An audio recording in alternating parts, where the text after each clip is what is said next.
Okie dokie now, you can see right here I fell through the ceiling and I have to fix that, or somebody does. There is the ceiling. It has cracked.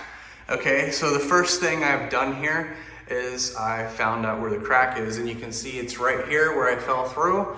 And I found the first stud with a stud finder, so check with your stud finder. Here is the ceiling joist right here, and this is the corner of the room, so there's a ceiling joist right here. So I know there's something to screw in here, and now I know there's something to screw in here. So that's gonna be step one, is finding your ceiling joist, whether they go this way or whatever, okay? And finding the spot that's broken, which is for me right here. So how am I gonna fix this? Well, there's more than one way to do it, but what I'm gonna do is I'm actually gonna cut out, a square out of this, and then I'm gonna go up in there and I'm gonna show you guys what I'm gonna do. So I found my ceiling joist there, and now I'm gonna cut out a square right here and try to get this whole thing from not falling through, and just gently cut this out with this tool right here, this multi-tool from Drywall.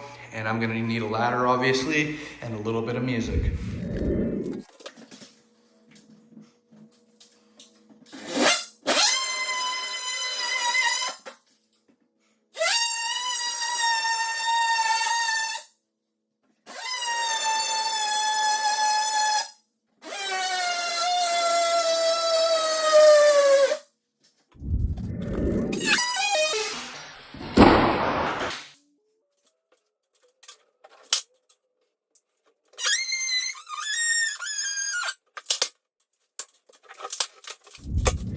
So you can see I've made a mess. This is all the stuff that has fallen down out of the ceiling, so I'll have to get that cleaned up before I move forwards, because I don't want to scratch up the floor and all that.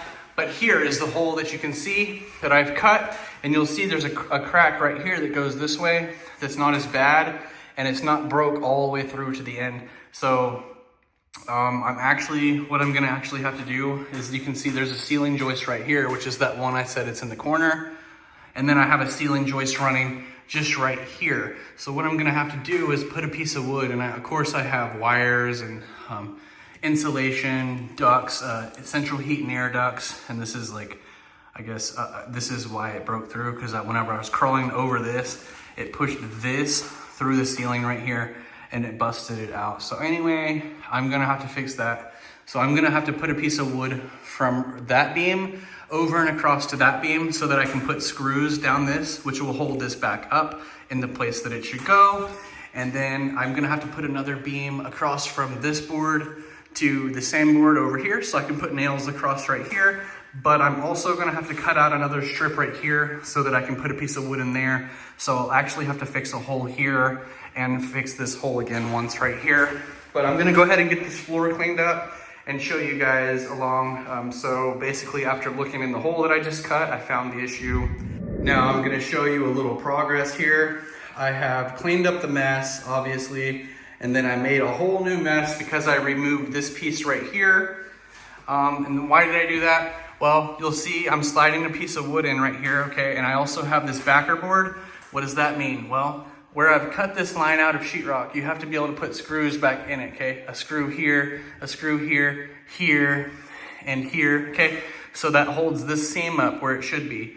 Now I've matched this board up where it's flat with the other one, and also on this side where it's flat with the other one right here, and it runs like this, and you can see how it's sagging. Well, I have to push it up, but what am I doing with this board? Well, this board is so that I don't have to cut all of this out, because it's just a simple crack, and it ends right here, okay? So it's not all the way to the end. So what am I doing? I've cut a piece of wood right here that I'm actually gonna slide right into place, just like this.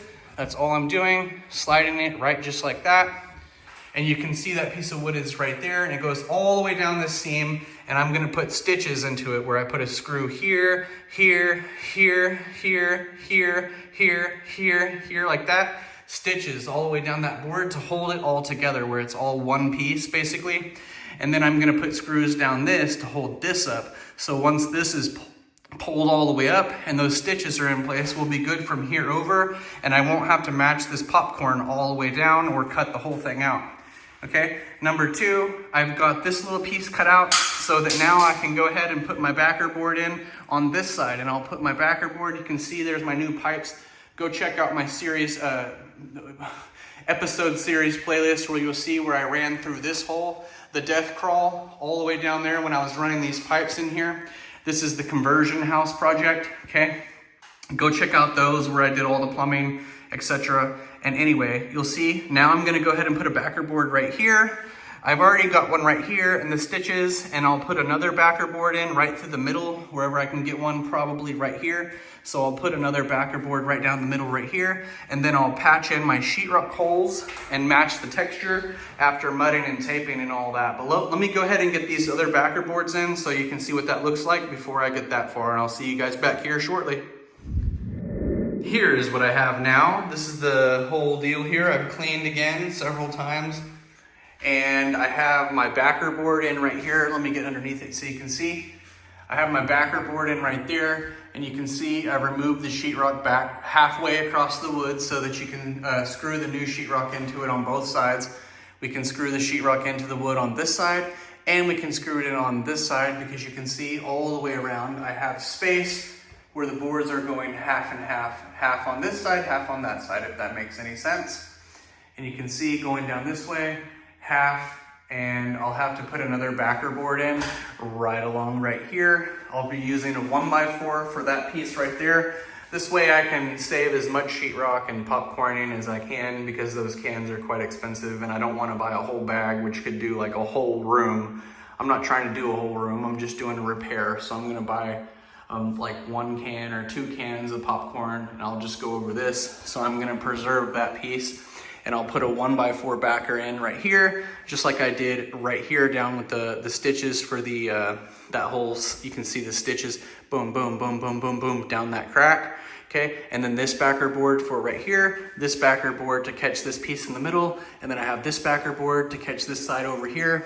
Now, I'll have to mud and tape these seams once I put this piece in. So let me go ahead and get that piece in. Also, another thing I have to do, as you can see, there's nails. I still have to pull those nails down this board. There's a nail right there also, a nail right there, and a nail down there on the end. So I have to remove those nails, okay, down that stud. But after removing those nails, I'll put the sheetrock in and the 1x4 backer board going down right here, just like that right here. So I'll be doing stitches right here as well. And you'll see how all this comes together here after a little while. Okay, I got a video in on this before I get too far along. I started going pretty crazy in here and doing this fast, but you can see all I'm doing is using paper tape, okay? Paper tape, and there it is hanging down right there. I'm using all-purpose mud from Lowe's, just right out of the bucket. It's the bucket with the green lid on it, okay? Big sheetrock mud bucket with the green lid, all-purpose sheetrock mud, okay? And you can see I've done the stitches here.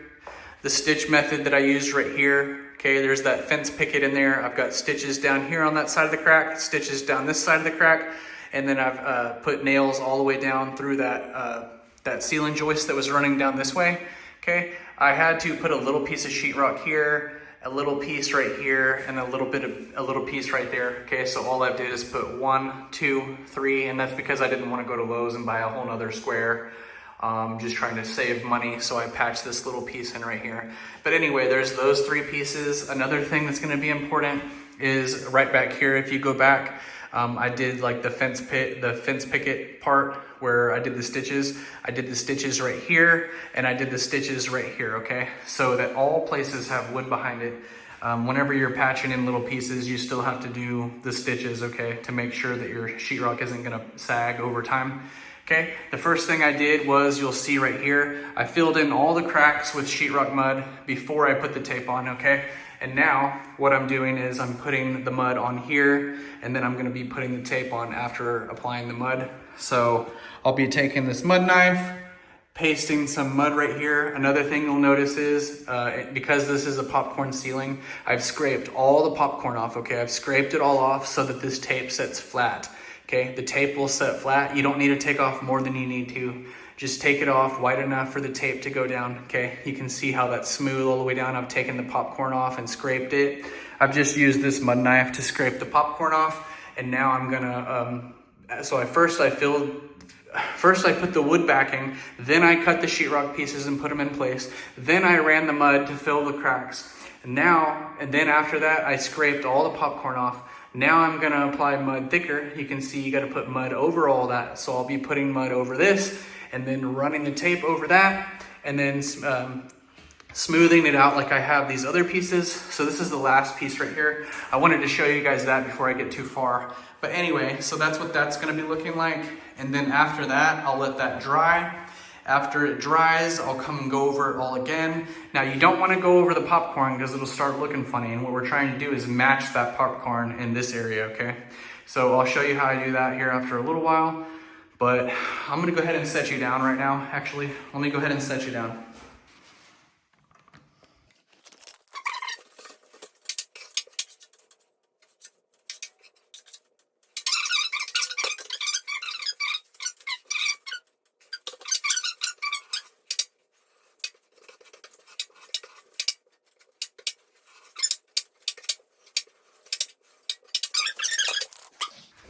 There it is.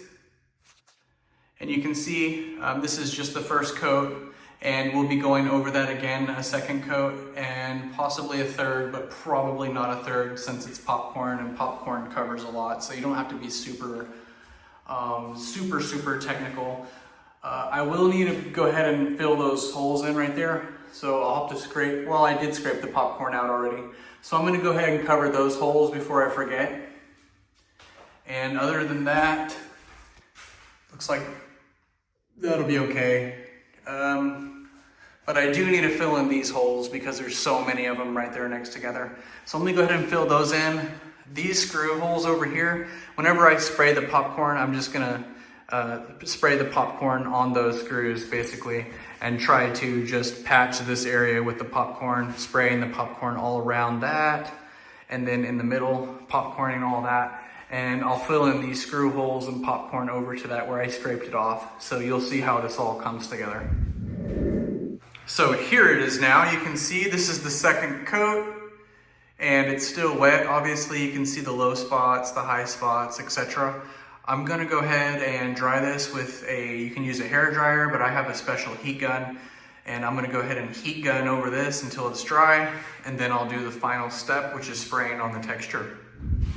Okay, there is the spot. It is dry now, and I'm going to be using this texture from Lowe's, ceiling texture. Let's make sure it says popcorn on it. It has a little fitting that goes on the end, on that little thing. You just connect those two pieces together. But before you start spraying this stuff, and keep in mind it sprays straight up, okay? Straight up, it's for the ceiling, so it sprays up.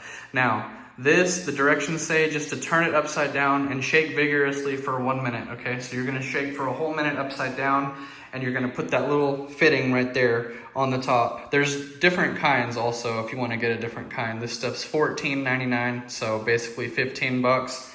And there's another one there, so $30. Okay, you can get enough to do the whole entire ceiling, and that's actually cheaper. It's $19, but you have to have a texture hopper and everything, which I do have, but it's just a lot to get into opposed to just doing this right here. So I'm gonna be doing this for today's video since it's just a little tiny area. This does 4 square foot, okay? It only does about 4 square foot. I'm not sure where it said that at. Oh, right here. Up to 4 square feet. And I have 2 cans, so it should be able to do 8 square feet. And I will show you guys what that looks like right now after shaking this upside down vigorously for 1 minute.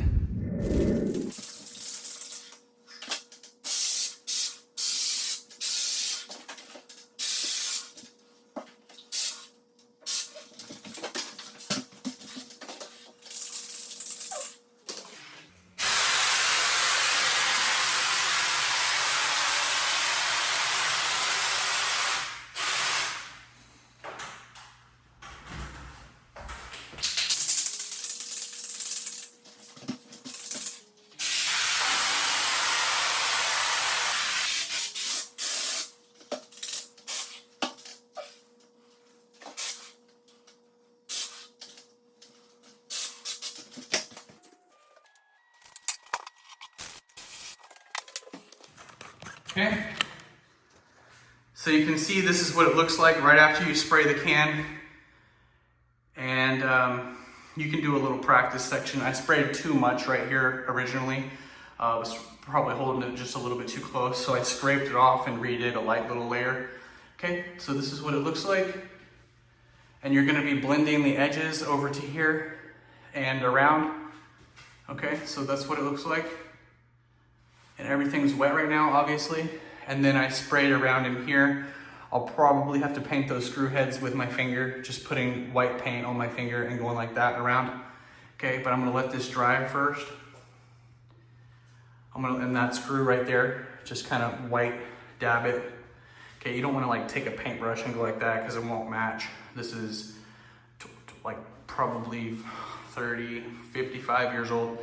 So you're not gonna wanna just start painting one little area where it'll really stand out like a sore thumb. We'll see how this looks, okay? After it dries, I'll bring you guys back here after a little while, and I'll dab those little screw heads with my finger with white paint, and I'll show you guys what that looks like. Here is the room now, and it's cleaned, and I have finished it. It's the next day and it's dry. As you can see, you can see it just slightly because it's not painted, and the texture clearly does not match perfectly. If I zoom in, you can see it's pretty good, okay? But it's more of a knockdown than a popcorn, so it's a little bit frustrating as almost like it's false advertising, but whatever. I mean, it's pretty good, but keep in mind it is gonna be more of a knockdown texture if you use those little spray cans, okay? So you're gonna wanna probably buy the professional popcorn with these little rock pebble things inside it from Lowe's. It's a box, a big box, and it has, it's about $19.99, and you put it inside an actual hopper gun, and you're gonna go around and spray it out of the hopper gun, okay? That's gonna be your more professional look. But if you're just doing a little repair like I have here, this is gonna turn out pretty good. And I hope this video was helpful and it shows you some honesty of if you're gonna go buy one of those cans from Lowe's. It's gonna be more of a knockdown than a popcorn, okay? So go ahead and use your hopper and get the little bit more bigger box. It does 250 square foot and shoots these little rocks out of it that'll be a lot more professional looking, okay? But for me, this is just a small repair, and in the future, I can go ahead and cover over that again also with the hopper if I would like to. But for now, I have tenants moving in just in a couple of days, and I'm gonna show you that once again. It is not bad, okay? It looks quite well. And if this video was helpful in any way, go ahead and like it, subscribe to the channel if you like home improvement videos, and I will see you guys next time. Fishing down there in Oklahoma, catching bass and getting caught in the grass. You first or last, Ricky?